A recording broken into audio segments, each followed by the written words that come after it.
Сегодня официально представлен новый главный судебный пристав Коми. Андрей Тархов возглавил ведомство 12 марта. До этого он уже был на руководящей должности в республиканском управлении. Однако в октябре 2012 года перешел на аналогичную работу в Свердловскую область. О проблемах и задачах, с которыми придется работать в нашей республике, он рассказал Любови Лапиной. Свою первую пресс-конференцию новый главный судебный пристав Коми Андрей Тархов начинает с отчета за последние 3 месяца. Судя по цифрам, работа проделана немаленькая.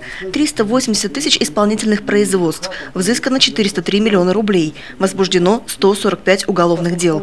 Большинство из них за злостное уклонение от уплаты алиментов. Впрочем, показатели эффективности работы приставов будут только расти, и это благодаря новым поправкам в законе. Так теперь появилось понятие «исполнительный розыск». Здесь законодательно определили многие вещи, которые раньше не были прописаны в законе, и нигде не было определено, что такое исполнительный розыск. То есть даже отождествление личности, ну скажем так, в том числе и прокуратура, по-разному воспринимали. То есть по большому счету мы оперативно-розыскной деятельностью не занимаемся, но в том числе ряд элементов при розыске гражданина или его имущества, он связан либо на грани с оперативно-розыскной деятельностью. Возможности по поиску должников, их имущества или детей отныне расширены. Теперь приставы, это законодательно определено, могут запрашивать сведения из банков, проводить опрос и отождествление личности, наводить справки и обследовать помещения, а также проверять документы.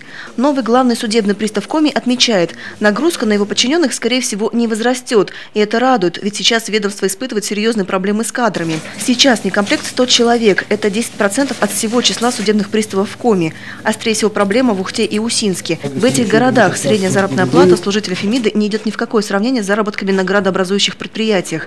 Средний ежемесячный доход специалиста, который отработал в структуре как минимум 7 лет, максимум 17 тысяч рублей.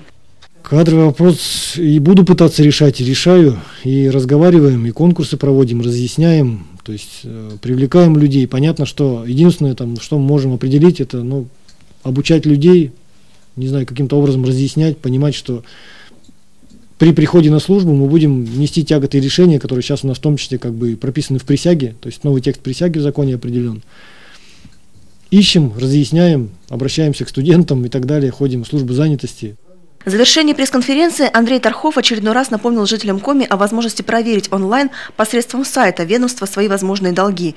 Иногда жители Коми даже не догадываются об их существовании. Между тем, ознакомиться с информацией сегодня можно и посредством гаджетов. Специальные приложения написаны для всех видов операционных систем, смартфонов и планшетов. Любовь Лапина, Олег Юшков, телеканал Юрган.